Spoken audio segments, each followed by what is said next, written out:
Hello, everyone. Welcome to Celsius 233, your go-to place for fiction book summaries. Today, we will lose ourselves in King Solomon's Mines by H. Rider Haggard. King Solomon's Mines is a classic adventure novel written by H. Rider Haggard and first published in 1885.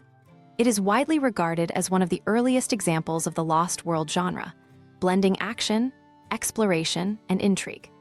The story is narrated by Allan Quatermain, an experienced British hunter and adventurer who leads an expedition into the uncharted African wilderness in search of the legendary diamond mines of King Solomon. Quatermain, along with Sir Henry Curtis and Captain John Good, embarks on a perilous journey through dangerous terrain, facing native tribes, ancient secrets, and deadly challenges. The novel is a thrilling tale of treasure hunting and survival, with a backdrop of African mysticism and colonial-era exploration. Plot summary.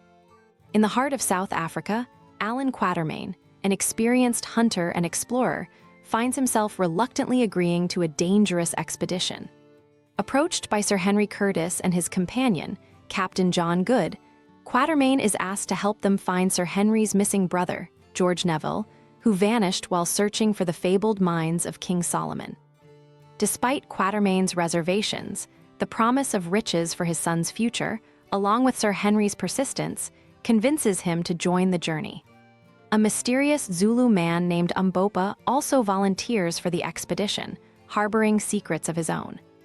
Their journey begins in the barren desert, a scorching, hostile landscape where survival becomes an immediate challenge. As they travel northward, they encounter hardships that test their endurance: scorching heat, dehydration, and the endless threat of death. The desert seems to stretch on forever, and even Quatermain, accustomed to such harsh terrains, begins to fear the worst. It is only through their combined resilience and hope of finding the legendary mines that they push forward. After narrowly surviving the desert, the expedition reaches the lush and fertile lands of Cuquanaland, a hidden kingdom isolated from the rest of the world.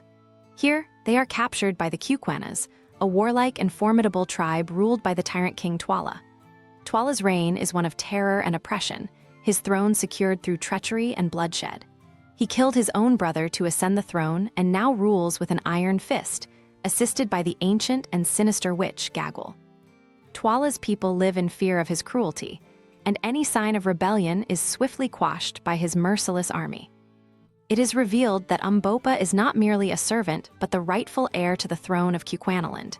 His true identity is Ignosi, the son of Twala's murdered brother, and he has returned to reclaim his birthright. With the support of Quatermain, Sir Henry, and Good, Ignosi challenges Twala's rule. A civil war ensues, with Ignosi leading a rebellion against the tyrant king.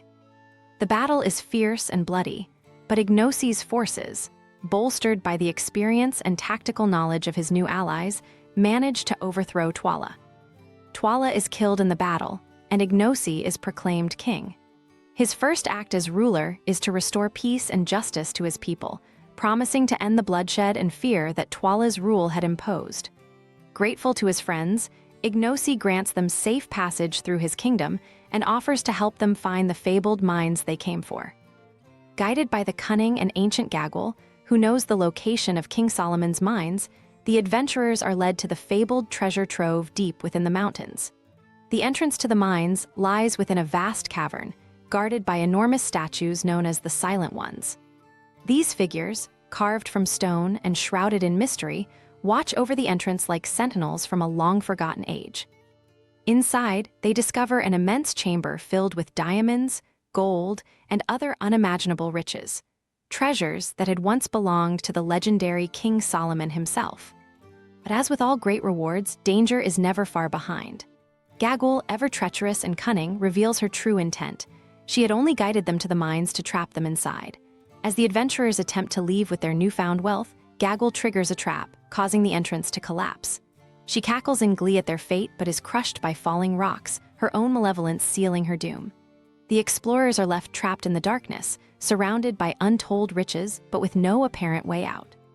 For days, they struggle to find an escape. As their supplies dwindle and hope begins to fade, they discover a hidden passage, long forgotten by even the ancients who had once mined the riches. Exhausted but determined, they follow the narrow tunnel, which leads them back to the surface and the freedom of the open air.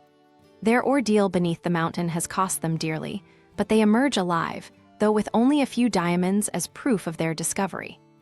Returning to Cuquanaland, they find that Ignosi has kept his word, ruling with wisdom and fairness. Grateful for their assistance in securing his throne, he ensures that Quatermain, Sir Henry, and Good are richly rewarded, though the treasure they had hoped for is far less than they had imagined. For Sir Henry, the greatest reward is discovering that his brother, though having reached the mines, perished during his journey. A skeleton, found within the mines, is identified as George Neville, bringing closure to Sir Henry's long search. With their task complete and the dangers behind them, the adventurers prepare to return to civilization. They have not found the unimaginable wealth they sought, but they leave with something far more valuable: the bonds of friendship forged through hardship, the memories of an extraordinary journey, and the satisfaction of having helped restore a just king to his rightful throne. Quatermain, ever the practical man, is content to return to his quiet life, knowing that the adventure has left an indelible mark on his soul. As they part ways with Ignosi and the Cuquanas, they take one last look at the majestic mountains that hide the fabled mines of King Solomon, knowing that the world will never truly understand the dangers and wonders that lie within. That's it for today, but if you're craving more, dive into the rest of Allan Quatermain's series by H. Rider Haggard.